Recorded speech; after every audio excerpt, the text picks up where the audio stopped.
ನಮಸ್ತೆ ಸ್ನೇಹಿತರೆ, ಇವತ್ತು ನಾವು ಬೋಧನಾಶಾಸ್ತ್ರದ ಬಗ್ಗೆ ಪ್ರಶ್ನೆಗಳು ಹಾಗೆ ಉತ್ತರಗಳನ್ನು ನೋಡಿಕೊಳ್ಳುವ. ಬೋಧನಾ ವಿಧಾನಗಳು, ಸಾಧನಗಳು, ತಂತ್ರಗಳು, ಪ್ರಕ್ರಿಯೆಗಳು, ಅವುಗಳಿಗೆ ಸಂಬಂಧಪಟ್ಟಂಥ ಕೆಲವು ಪ್ರಶ್ನೆಗಳು ಮತ್ತು ಉತ್ತರಗಳನ್ನು ನೋಡುವ. 1ನೇ ಪ್ರಶ್ನೆ, ಈ ಕೆಳಗಿನ ಯಾವುದು ಸಮಾಜ ವಿಜ್ಞಾನಕ್ಕೆ ಸಂಬಂಧಿಸಿಲ್ಲ? ಆರ್ಟ್ ಆಫ್ ಲಿವಿಂಗ್ ಎನ್ನುವಂಥದ್ದು ಸಮಾಜ ವಿಜ್ಞಾನ. ಮಾನವನ ಪರಿಸರ ಅಂತ ಬಂದ ಕೂಡಲೇ ಅದು ಸಮಾಜ ವಿಜ್ಞಾನ. ಸಮುದಾಯ ಅಂತ ಬಂದ ಕೂಡಲೇ ಅದು ಸಮಾಜವೇ. ಅಂದರೆ ಮಾನವನ ದೈಹಿಕ ಬೆಳವಣಿಗೆ ಎನ್ನುವಂಥದ್ದು ಸಮಾಜ ವಿಜ್ಞಾನಕ್ಕೆ ಸಂಬಂಧಿಸಿಲ್ಲ. ಇನ್ನು 2ನೇ ಪ್ರಶ್ನೆ, ಈ ಕೆಳಗಿನ ಯಾವ ಸಮಾಜ ವಿಷಯವು ವಿಜ್ಞಾನದ ಲೇಖನವನ್ನು ಹೊಂದಿದೆ? ವಿಜ್ಞಾನದ ಲೇಖನ ಹೊಂದಿರುವಂಥದ್ದು ಯಾವುದು? ಆಂಥ್ರೋಪಾಲಜಿ, ಪೊಲಿಟಿಕ್ಸ್, ಎಕನಾಮಿಕ್ಸ್, ಜಿಯೋಗ್ರಫಿಯಲ್ಲಿ ಸಮಾಜ ವಿಜ್ಞಾನ ವಿಷಯವು ವಿಜ್ಞಾನದ ಲೇಖನವನ್ನು ಹೊಂದಿರುವಂಥದ್ದು ಜಿಯೋಗ್ರಫಿಯಲ್ಲಿದೆ. ಪ್ರಾಣಿಗಳ ಬಗ್ಗೆ ಎಲ್ಲ ಅಲ್ಲಿ ನಾವು ಕಾಣ್ಬೋದು. ಈ ಕೆಳಗಿನ ಯಾವ ವಿಷಯವು ಸಂಪೂರ್ಣವಾಗಿ ಸಮಾಜ ವಿಜ್ಞಾನವಲ್ಲ? ಅರ್ಥಶಾಸ್ತ್ರ, ಸಮಾಜ ವಿಜ್ಞಾನ, ಸಮಾಜಶಾಸ್ತ್ರ, ಇತಿಹಾಸ, ಶಿಕ್ಷಣ ಎನ್ನುವಂಥದ್ದು ಸಮಾಜ ವಿಜ್ಞಾನದಲ್ಲಿ ಸಂಪೂರ್ಣವಾಗಿ ಈ ವಿಷಯ ಇಲ್ಲ ಅಂತ ಹೇಳ್ಬೋದು. ಸಮಾಜ ವಿಜ್ಞಾನವು ಇದನ್ನು ಅಧ್ಯಯನ ಮಾಡುತ್ತದೆ. ಮನುಷ್ಯ ಮತ್ತು ಅವನ ಜೀವನಶಾಸ್ತ್ರದ ಬಗ್ಗೆ ಅಧ್ಯಯನವನ್ನು ಮಾಡುತ್ತದೆ. ಮನುಷ್ಯ ಮತ್ತು ಅವನ ಜೀವನಶಾಸ್ತ್ರ. ಈ ಕೆಳಗಿನ ಯಾವ ವಿಷಯವು ಇತಿಹಾಸದ ಅಧ್ಯಯನಕ್ಕೆ ಸಂಬಂಧಿಸಿಲ್ಲ? ಪರಿಹಾರ ನೀಡುವುದು ಈ ವಿಷಯಕ್ಕೆ ಸಂಬಂಧಿಸಿಲ್ಲ. ಪ್ರಶ್ನೆ 6, ಈ ಒಂದು ಪಠ್ಯಪುಸ್ತಕವು ವ್ಯವಸ್ಥೆಗೊಳಿಸಿರುವಂತಹ ರೀತಿ ಕೇಂದ್ರೀಕೃತ ಪದ್ಧತಿ. ಪಠ್ಯಪುಸ್ತಕ ವ್ಯವಸ್ಥೆಗೊಳ್ಳುತ್ತಿರುವಂಥ ರೀತಿ ಯಾವುದು? ಕೇಂದ್ರೀಕೃತ ಪದ್ಧತಿಯಾಗಿದೆ. ರಾಜ್ಯ ಸರ್ಕಾರ ಎಂಬ ಪಾಠವನ್ನು ಬೋಧಿಸಲು ನೀವು ಬಳಸುವ ಬೋಧನಾ ಸಲಕರಣೆ ಯಾವುದು? ರಾಜ್ಯ ಸರ್ಕಾರದ ಬಗ್ಗೆ ಅಂತ ಬಂದಾಗ ಅರಿವುಪಟವನ್ನು ಬಳಸ್ತೇವೆ. ಭೂಪಟ ಅಲ್ಲ. ಭೂಪಟದಲ್ಲಿ ನಮಗೆ ರಾಜ್ಯ ಸರ್ಕಾರದ ಬಗ್ಗೆ ತಿಳಿಸ್ಲಿಕ್ಕೆ ಆಗುವುದಿಲ್ಲ. ಕಾಲಾನುಕ್ರಮದಲ್ಲಿ ಅಲ್ಲ, ಕೋಷ್ಟಕದಲ್ಲಿ ಅಲ್ಲ. ಹರಿವುಪಟದಲ್ಲಿ ರಾಜ್ಯ ಸರ್ಕಾರಗಳ ಒಂದು ಚಿತ್ರದಲ್ಲಿ ಹರಿವುಪಟದಲ್ಲಿ ಕಾಣ್ಬೋದು. ಉಪಾಧ್ಯಾಯರ ವೃತ್ತಿಪರ ಕೌಶಲ್ಯ ಮತ್ತು ದಕ್ಷತೆಯನ್ನು ವೃದ್ಧಿಸಲು ಸಹಾಯ ಮಾಡುವುದು ಬೋಧನೆಯ ವಿನ್ಯಾಸ. ಬೋಧನಾ ವಿಧಾನ, ಬೋಧನಾ ಪ್ರಕ್ರಿಯೆ, ಬೋಧನಾ ಸಾಧನೆ, ಬೋಧನಾ ವಿನ್ಯಾಸ ಆಗಿರ್ತದೆ. ಕಾಲಪ್ರಜ್ಞೆಯನ್ನು ಬೆಳೆಸುವ ಸಾಧನ ಕಾಲರೇಖೆ. ಕಾಲಪ್ರಜ್ಞೆಯನ್ನು ಬೆಳೆಸುವಂತಹ ಸಾಧನ ಯಾವುದು? ಅದು ಕಾಲರೇಖೆ. ಮಾಡುತ್ತಾ ಕಲಿ, ಈ ವಿಧಾನವನ್ನು ಅಳವಡಿಸಿಕೊಂಡಿರುವ ವಿಧಾನ ಯಾವುದು? ಮಾಡುತ್ತಾ ಕಲಿ ಎನ್ನುವಂಥದ್ದು ಯೋಜನಾ ವಿಧಾನದಲ್ಲಿ ಮಾಡುತ್ತಾ ಕಲಿ ಎನ್ನುವಂಥದ್ದು ಬರುವಂಥದ್ದು. ಯೋಜನಾ ವಿಧಾನ, ಮಾಡುತ್ತಾ ಕಲಿ ಅಂತ ಬರುವಂಥದ್ದು ಇಲ್ಲಿ ಯೋಜನಾ ವಿಧಾನದಲ್ಲಿ ಮಾಡುತ್ತಾ ಕಲಿ ಅಂತ ಬರ್ತದೆ. ಮಾಡುತ್ತಾ ಕಲಿ ಎನ್ನುವಂಥದ್ದು ಯೋಜನಾ ವಿಧಾನದಲ್ಲಿ ಬರುವಂಥದ್ದು. ಮಾಡುತ್ತಾ ಕಲಿ ಯೋಜನಾ ವಿಧಾನ. ಘಟಕ ಎಂದರೇನು? ಘಟಕ ಎಂದರೆ ಕಲಿಕಾ ಚಟುವಟಿಕೆಗಳ ಮತ್ತು ಅನುಭವಗಳ ವ್ಯವಸ್ಥೆ. ಘಟಕ ಅಂದರೆ ಕಲಿಕಾ ಚಟುವಟಿಕೆಗಳ ಮತ್ತು ಅನುಭವಗಳ ವ್ಯವಸ್ಥೆ. ಏಕಕೇಂದ್ರೀಕೃತ ಮಾರ್ಗವು ಇದಾಗಿದೆ. ಪೂರ್ಣ ಇತಿಹಾಸವನ್ನು ನಿರ್ದಿಷ್ಟ ಹಂತದಲ್ಲಿ ವಿಸ್ತರಿಸಿ ಬೋಧಿಸುವುದು.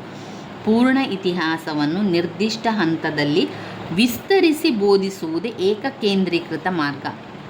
ಈ ಕೆಳಗಿನ ಪಾಠ ಯೋಜನೆಯ ಯಾವ ಹಂತವು ಸಿದ್ಧತೆಯ ನಿಯಮಕ್ಕೆ ಸಂಬಂಧಿಸಿದೆ? ಪೀಠಿಕೆ ಎನ್ನುವಂಥದ್ದು ಸಿದ್ಧತೆ ಮಾಡುವಂಥದ್ದು. ಇತಿಹಾಸವು ಒಂದೇ ವಿಷಯವಲ್ಲ, ಎಲ್ಲ ವಿಷಯಗಳು ನೆಲೆಸಿರುವ ಮನೆ. ಹೀಗೆಂದು ಹೇಳಿದವರು ಯಾರು? ಟ್ರಿವಿಲಿಯಂ ಏನು ಹೇಳಿದ್ದಾರೆ?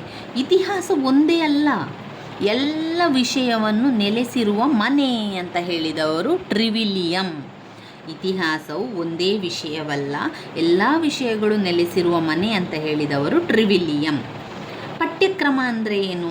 ಪಠ್ಯಕ್ರಮ ಅಂತ ಹೇಳಿದರೆ ಕಲಿಕೆಯ ಒಟ್ಟು ಅನುಭವಗಳೇ ಪಠ್ಯಕ್ರಮ. ಪಠ್ಯಕ್ರಮ ಅಂದ್ರೇನು? ಪಠ್ಯಕ್ರಮ ಅಂದರೆ ಕಲಿಕೆಯ ಒಟ್ಟು ಅನುಭವ. 16ನೆಯ ಪ್ರಶ್ನೆ, ಇತಿಹಾಸ ಶಿಕ್ಷಕನಿಗೆ ಇರಬೇಕಾದ ಪ್ರಮುಖ ಗುಣ ಅಂತ ಹೇಳಿದರೆ ಅದು ಕಲ್ಪನಾ ಸಾಮರ್ಥ್ಯ. ಮಕ್ಕಳಿಗೆ ಅದನ್ನು ಕಲ್ಪನೆಯ ರೀತಿಯಲ್ಲಿ ತಿಳಿಸಿಕೊಡುವಂಥ ಸಾಮರ್ಥ್ಯ ಇರಬೇಕು. ಕಲ್ಪನಾ ಸಾಮರ್ಥ್ಯ ಇರಬೇಕು. ವರ್ತಮಾನದಿಂದ ಗತಕಾಲಕ್ಕೆ ಇತಿಹಾಸದ ವಿಷಯವನ್ನು ವ್ಯವಸ್ಥೆಗೊಳಿಸುವ ರೀತಿ ಕಂಡುಬರುವುದು ಈ ಯೋಜನೆಯಲ್ಲಿ, ಪ್ರತಿಗಾಮಿ ಯೋಜನೆಯಲ್ಲಿ. ವರ್ತಮಾನದಿಂದ ಗತಕಾಲಕ್ಕೆ ವರ್ತಮಾನದಿಂದ ಗತಕಾಲಕ್ಕೆ ಇತಿಹಾಸದ ವಿಷಯವನ್ನು ವ್ಯವಸ್ಥೆಗೊಳಿಸುವ ರೀತಿ ಕಂಡುಬರುವಂತಹ ಯೋಜನೆ ಪ್ರತಿಗಾಮಿ ಯೋಜನೆ. ಸಹಸಂಬಂಧ ಇದರಲ್ಲಿ ಯಾವುದು ಬರ್ತದೆ? ಇದಕ್ಕೆ ಸರಿಯಾದ ಉತ್ತರಗಳು ಸಿಗಲಿಲ್ಲ. ಸಹಸಂಬಂಧ ಯಾವುದು ಇರಬಹುದು? ಸಹಸಂಬಂಧ ಎರಡು ವಿಷಯಗಳನ್ನು ಹೋಲಿಸಿ ಬೋಧಿಸುವುದು, ಎರಡು ವಿಷಯಗಳ ವ್ಯತ್ಯಾಸವನ್ನು ತಿಳಿಸಿ ಬೋಧಿಸುವುದು, ಒಂದು ವಿಷಯವನ್ನು ಬೋಧಿಸುವಾಗ ಇನ್ನೊಂದು ವಿಷಯ ಉದಾಹರಣೆ ನೀಡುವುದು, ಒಂದು ವಿಷಯಕ್ಕೂ ಮತ್ತೊಂದು ವಿಷಯಕ್ಕೂ ಇರುವ ಸಂಬಂಧವನ್ನು ತಿಳಿಸುವುದು ಸಹಸಂಬಂಧ ಆಗಿರ್ಬೋದು. ಇದು ಒಂದು ಉತ್ತರ ಸ್ವಲ್ಪ ಕನ್ಫ್ಯೂಸ್ ಇದೆ. ಇತ್ತೀಚಿನ ಮಾಹಿತಿಯನ್ನು ಪ್ರದರ್ಶಿಸಲು ಶಿಕ್ಷಕನು ಉಪಯೋಗಿಸುವ ಸಾಧನ ಬುಲೆಟಿನ್ ಬೋರ್ಡ್. ವಾರ್ತಾಫಲಕ ತುಂಬಾ ಹೆಲ್ಪ್ ಆಗ್ತದೆ. ಇತ್ತೀಚಿನ ಮಾಹಿತಿಯನ್ನು ಪ್ರದರ್ಶಿಸಲು ಶಿಕ್ಷಕನು ಉಪಯೋಗಿಸಬಹುದಾದಂತಹ ಸಾಧನ ಬುಲೆಟಿನ್ ಬೋರ್ಡ್. ಫಲಕ ಕಪ್ಪು ಹಲಗೆ ಅಲ್ಲ, ಸುರುಳಿಪಟ ಅಲ್ಲ, ಪ್ಯಾನಲ್ ಬೋರ್ಡ್ ಅಲ್ಲ, ಬುಲೆಟಿನ್ ಬೋರ್ಡ್ ವಾರ್ತಾಫಲಕ ಎನ್ನುವಂಥದ್ದು ಇತ್ತೀಚಿನ ಮಾಹಿತಿಯನ್ನು ಪ್ರದರ್ಶಿಸಲು ಶಿಕ್ಷಕನು ಉಪಯೋಗಿಸಬಹುದಾದ ಸಾಧನ. 20ನೆಯ ಪ್ರಶ್ನೆ, ಶ್ರೇಷ್ಠ ವ್ಯಕ್ತಿಗಳ ಅವರ ಕಾಲವನ್ನು ಪ್ರತಿನಿಧಿಸುತ್ತಾರೆ. ಈ ಮೇಲಿನ ಹೇಳಿಕೆ ಯಾವುದಕ್ಕೆ ಸಂಬಂಧಿಸಿದೆ? ಅದು ಜೀವನ ವೃತ್ತಾಂತ. ಶ್ರೇಷ್ಠ ವ್ಯಕ್ತಿಗಳ ಅವರ ಕಾಲವನ್ನು ಪ್ರತಿನಿಧಿಸುತ್ತಾರೆ. ಪ್ರತಿಗಾಮಿ ಅಂತ ಹೇಳಿದರೆ ಇತಿಹಾಸದ ವ್ಯವಸ್ಥೆ ಬಗ್ಗೆ ಹೇಳುವಂಥದ್ದು, ಇತಿಹಾಸದ ವ್ಯವಸ್ಥೆಯ ಬಗ್ಗೆ ಹೇಳುವುದು ಪ್ರತಿಗಾಮಿ. ಕೇಂದ್ರೀಕೃತ ಅಂತ ಹೇಳಿದರೆ ಪಠ್ಯಕ್ರಮದ ವ್ಯವಸ್ಥೆ ಮಾಡುವುದು ಕೇಂದ್ರೀಕೃತ. ಪಠ್ಯಕ್ರಮದ ಒಂದು ಪುಸ್ತಕದ ಈ ಒಂದು ಪಠ್ಯಕ್ರಮದ ವ್ಯವಸ್ಥೆ ಮಾಡುವಂಥದ್ದು ಇದೆಯಲ್ಲ, ಅದು ಕೇಂದ್ರೀಕೃತ ಆಗಿರ್ತದೆ. ಅದು ಕೇಂದ್ರ ಇಟ್ಟುಕೊಂಡು, ಅಂದರೆ ಮಕ್ಕಳನ್ನು ಕೇಂದ್ರವಾಗಿಟ್ಟುಕೊಂಡು ನಾವು ಪಠ್ಯಪುಸ್ತಕವನ್ನು ತಯಾರಿ ಮಾಡುವಂಥದ್ದು, ಅದು ಪಠ್ಯಪುಸ್ತಕಗಳ ತಯಾರಿ ಮಾಡುವಂಥದ್ದು ಕೇಂದ್ರೀಕೃತ. ಪ್ರತಿಗಾಮಿ ಎನ್ನುವಂಥದ್ದು ಇತಿಹಾಸ. ಆದ್ದರಿಂದ ಶ್ರೇಷ್ಠ ವ್ಯಕ್ತಿಗಳ ಕಾಲದ ಬಗ್ಗೆ ಹೇಳುವಂಥದ್ದು ಅದು ಜೀವನ ವೃತ್ತಾಂತಕ್ಕೆ ಬರ್ತದೆ. ಇನ್ನು 21ನೇ ಪ್ರಶ್ನೆ, ವರ್ಗೀಕರಣ. ಈ ನಿರ್ದಿಷ್ಟತೆಯು ಈ ಕೆಳಗಿನ ಯಾವ ಬೋಧನಾ ಉದ್ದೇಶಕ್ಕೆ ಸಂಬಂಧಿಸಿದೆ? ವರ್ಗೀಕರಣವನ್ನು ಮಾಡುವಂಥದ್ದು ಹೇಳಿದ್ರೆ ಮಕ್ಕಳಿಗೆ ಅದನ್ನು ತಿಳಿಯಪಡಿಸುವುದು, ಅದು ಅಂಡರ್ಸ್ಟ್ಯಾಂಡಿಂಗ್, ಅರ್ಥ ಮಾಡಿಸುವಿಕೆಗೆ ಬರ್ತದೆ. ದೃಕ್ಶ್ರವಣೋಪಕರಣಕ್ಕೆ ಉದಾಹರಣೆ ಏನು? ನೋಡುವಂಥದ್ದು ಮತ್ತು ಕೇಳುವಂಥದ್ದು. ರೇಡಿಯೋ ಕೇಳಲಿಕ್ಕೆ ಮಾತ್ರ, ರೆಕಾರ್ಡ್ ಮಾಡುವಂಥದ್ದು ಕೇಳಲಿಕ್ಕೆ ಮಾತ್ರ, ಮೊನೋಗ್ರಾಫ್ ಅದು ಕೇಳಲಿಕ್ಕೆ, ಡ್ರಾಮಾ ನೋಡಲಿಕ್ಕೆ ಮತ್ತೆ ಕೇಳಲಿಕ್ಕೆ. 23ನೆಯ ಪ್ರಶ್ನೆ, ಪ್ರಾಕ್ಷೇಪಣವಲ್ಲದ ಬೋಧನಾ ಉಪಕರಣಕ್ಕೆ ಉದಾಹರಣೆ. ಪ್ರಾಕ್ಷೇಪವಲ್ಲದ ಬೋಧನಾ ಉಪಕರಣ, ಪ್ರಾಕ್ಷೇಪ ಆಗಿರುವ ಬೋಧನಾ ಉಪಕರಣ ಅಂದರೆ ಸ್ಲೈಡ್, ಟ್ರಾನ್ಸ್ಪರೆನ್ಸಿ, ಫಿಲ್ಮ್ ಸ್ಲಿಪ್. ಇದು ಚಾರ್ಟ್ ಇದೆಯಲ್ಲ, ಚಾರ್ಟ್ ಎನ್ನುವಂಥದ್ದು ಅದು ಪ್ರಕ್ಷೇಪಣವಲ್ಲ ಬೋಧನಾ ಉಪಕರಣಕ್ಕೆ ಉದಾಹರಣೆ.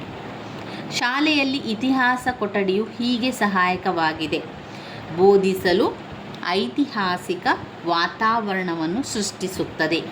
ಇತಿಹಾಸ ಕೊಠಡಿಯು ಬೋಧಿಸಲು ಐತಿಹಾಸಿಕ ವಾತಾವರಣವನ್ನು ಸೃಷ್ಟಿಸುತ್ತದೆ.